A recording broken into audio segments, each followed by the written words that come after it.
श्री गणेशाय नमः। श्री भागवत पुराण के प्रथम स्कंद का 11वां अध्याय। द्वारका में श्री कृष्ण का राजोचित स्वागत। श्री सूत जी कहते हैं, श्री कृष्ण ने अपने समृद्ध आनर्त देश में पहुंचकर वहां के लोगों की विरह वेदना बहुत कुछ शांत करते हुए अपना श्रेष्ठ पांजन्य नामक शंख बजाया। भगवान के होठों की लाली से लाल हुआ वह श्वेत वर्ण का शंख बजते समय उनके कर कमलों में ऐसा शोभायमान हुआ जैसे लाल रंग के कमलों पर बैठकर कोई राजहंस उच्च स्वर में मधुर गान कर रहे हों। भगवान के शंख की वह ध्वनि संसार के भय को भयभीत करने वाली है। उसे सुनकर सारी प्रजा अपने स्वामी श्री कृष्ण के दर्शन की लालसा में नगर के बाहर निकल आई। भगवान श्री कृष्ण आत्मा राम है, वे अपने आत्म लाभ से ही सदा सर्वदा पूर्ण काम है। फिर भी जैसे लोग बड़े आदर से भगवान सूर्य की भी दीपदान करते हैं, वैसे ही अनेक प्रकार की भेंटों से प्रजा ने श्री कृष्ण का स्वागत किया। सबके मुख कमल प्रेम से खिल उठे। वे हर्ष गदगद वाणी से सबके हृदय संरक्षक भगवान श्री कृष्ण की ठीक वैसे ही स्तुति करने लगे जैसे बालक अपने पिता से अपनी तोतली बोली में बातें करते हैं। स्वामी, हम आपके उन चरण कमलों को सदा सर्वदा प्रणाम करते हैं जिनकी वंदना ब्रह्मा शंकर और इंद्र तक करते हैं, जो इस संसार में परम कल्याण चाहने वालों के लिए सर्वोत्तम आश्रय है, जिनकी शरण ले लेने पर परम समर्थ काल भी एक बाल तक वांका नहीं कर सकता। विश्ववामन, आप ही हमारे माता सुहृदय स्वामी और पिता हैं। आप ही हमारे सद्गुरु और परम आराध्य देव हैं। आपके चरणों की सेवा से हम कृतार्थ हो रहे हैं। आप ही हमारा कल्याण करें। हम आपको पाकर सनाथ हो गए, क्योंकि आपके सर्व सौंदर्य सार अनुपम रूप का हम दर्शन करते हैं। कितना सुंदर मुख है, प्रेम पूर्ण मुस्कान से सिग्न चितवन। यह दर्शन तो देवताओं के लिए भी दुर्लभ है। कमल नयन श्री कृष्ण, जब आप अपने बंधु बांधवों से मिलने के लिए हस्तिनापुर अथवा मथुरा चले जाते हैं, तब आपके बिना हमारा एक एक क्षण कोटि कोटि वर्षों के समान लंबा हो जाता है। आपके बिना हमारी दशा वैसी हो जाती है जैसे सूर्य के बिना आंखों की। भक्त वत्सल भगवान श्री कृष्ण प्रजा के मुख से ऐसे वचन सुनते हुए और अपनी कृपामयी दृष्टि से उन पर अनुग्रह की वृष्टि करते हुए द्वारका में प्रविष्ट हुए।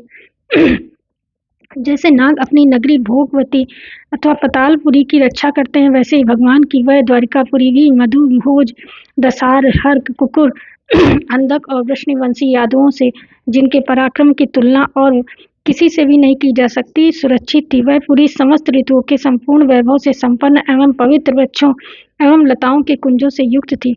स्थान स्थान पर फलों से पूर्ण उद्यान, पुष्प वाटिकाएं एवं क्रीड़ावन थे। बीच बीच में कमल युक्त सरोवर नगर की शोभा बढ़ा रहे थे।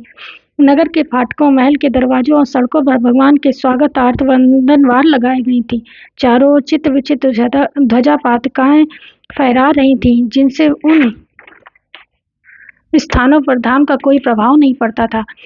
उसके राजमार्ग, अन्याय सड़कें, बाजार और चौक झाड़ बुहार कर सुगंधित जल से सींच दिए गए थे और भगवान के स्वागत के लिए बरसाए हुए फल, फूल, अक्षत, अंकुर चारों ओर बिखरे हुए थे। घरों के प्रत्येक द्वार पर दही, अक्षत, फल, ईख, जल से भरे हुए कलश, उपहार की वस्तुएं और धूप दीप आदि सजा दिए गए थे।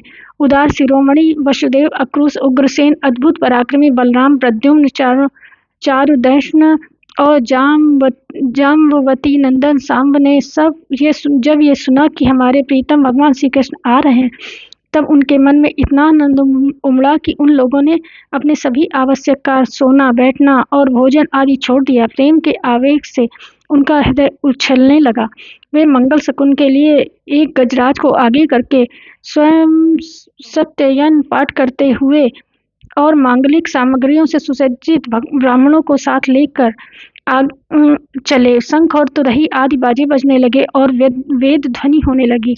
वे सब हर्षित होकर रथों पर सवार हुए और बड़ी आदर बुद्धि से भगवान की अगवानी करने चले। साथ ही भगवान श्री कृष्ण के दर्शन के लिए उत्सुक सैकड़ों श्रेष्ठ वीरांगनाएं, जिनके मुख कपोलों पर चमचमाते हुए कुंडलों की कांति पड़ने से बड़े सुंदर दिखते थे, पालकियों पर चढ़कर भगवान की अगवानी के लिए चली।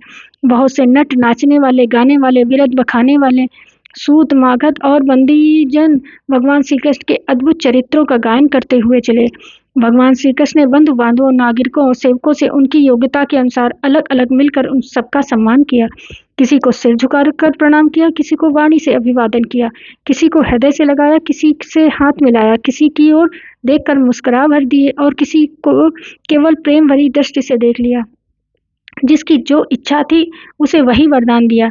इस प्रकार चंडाल पर्यंत सबको संतुष्ट करके गुरुजन, सपत्नीक ब्राह्मण और वृद्धों का तथा दूसरे लोगों का भी आशीर्वाद ग्रहण करते हुए बंदी जनों से विदावली सुनते हुए सबके साथ भगवान श्री कृष्ण ने नगर में प्रवेश किया। सौनक जी, जिस प्रकार भगवान राजमार्ग से जा रहे थे उस समय द्वारका की कुल कामनियां भगवान के दर्शन को ही परमानंद मानकर अपनी अपनी अटरियों पर चढ़ गईं। भगवान का वक्ष स्थल मूर्तिमान सौंदर्य लक्ष्मी जी का निवास स्थान है। उनका मुखारविंद नेत्रों के द्वारा पान करने के लिए सौंदर्य सुधा से भरा हुआ पात्र है। उनकी भुजाएं लोकपालों को भी शक्ति देने वाली हैं। उनके चरण कमल भक्त परहंसों के आश्रय हैं। उनके अंग अंग शोभा के धाम हैं। भगवान की इस छवि को द्वारकावासी नित्य निरंतर निहारते रहते हैं, फिर भी उनकी आंखें एक क्षण के लिए भी तृप्त नहीं होती। द्वारका के राजपथ पर भगवान श्री कृष्ण के ऊपर श्वेत वर्ण का छत्र तना हुआ था। श्वेत चंवर डुलाए जा रहे थे। चारों ओर से पुष्पों की वर्षा हो रही थी। वे पीतांबर और वनमाला धारण किए हुए थे। इस समय वे ऐसे शोभायमान हुए मानो श्याम मेघ एक ही साथ सूर्य, चंद्रमा, इंद्रधनुष और बिजली से भी शोभायमान हो। भगवान सबसे पहले अपने माता पिता के महल में गए। वहां उन्होंने बड़े आनंद से देवकी आदि सातों माताओं को चरणों पर सिर रखकर प्रणाम किया और माताओं ने उन्हें अपने हृदय से लगाकर गोद में बैठा लिया। स्नेह के कारण उनके स्तनों से दूध की धारा बहने लगी। उनका हृदय हर्ष से विहल हो गया और वे आनंद के आंसुओं से उनका अभिषेक करने लगी। माताओं से आज्ञा लेकर वे अपने समस्त भोग सामग्रियों से संपन्न सर्वश्रेष्ठ भवन में गए। उसमें 16,000 पत्नियों के साथ अलग अलग महल थे। अपने प्राणनाथ भगवान श्री कृष्ण को बहुत दिन बाद रहने के बाद वे घर आया देखकर रानियों के हृदय में बड़ा आनंद हुआ। उन्हें अपने निकट देखकर वे एकाएक ध्यान छोड़कर उठ खड़ी हुई। उन्होंने केवल आसन को ही नहीं बल्कि उन नियमों को भी त्याग दिया जिन्हें अपने पति के प्रवासी होने पर ग्रहण किया था। उस समय उनके मुख और नेत्रों में लज्जा छा गई। भगवान के प्रति उनका भाव बड़ा ही गंभीर था। उन्होंने पहले मन ही मन, फिर नेत्रों के द्वारा, तत्पश्चात पुत्रों के बहाने शरीर से उनका आलिंगन किया। सौनक जी, उस समय उनके नेत्रों में जो प्रेम के आंसू छलक आए थे उन्हें संकोचवश उन्होंने बहुत रोका, फिर भी विवशता के कारण वे ढलक ही गए। यद्यप भगवान श्री कृष्ण एकांत में सर्वदा ही उनके पास रहते थे, तथापि उनके चरण कमल उन्हें पद पद पर नए नए जान पड़ते। भला स्वभाव से ही चंचल लक्ष्मी जी ने एक क्षण के लिए भी कभी नहीं छोड़ती। उनकी सानिध्य से किस स्त्री को तृप्ति हो सकती है।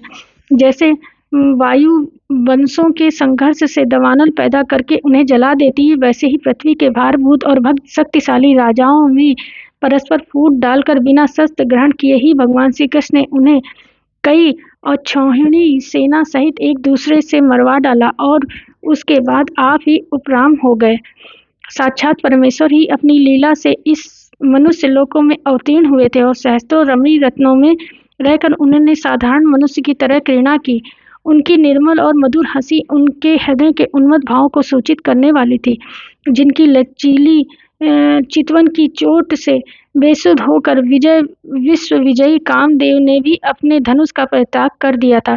वे कमनीय कामनियां अपने काम विलासों से जिनके मन में तनिक भी क्षोभ नहीं पैदा कर सकती थी, उन असंग भगवान श्री कृष्ण को संसार के लोगों अपने ही समान कर्म करते देखकर आसक्त मनुष्य समझते हैं।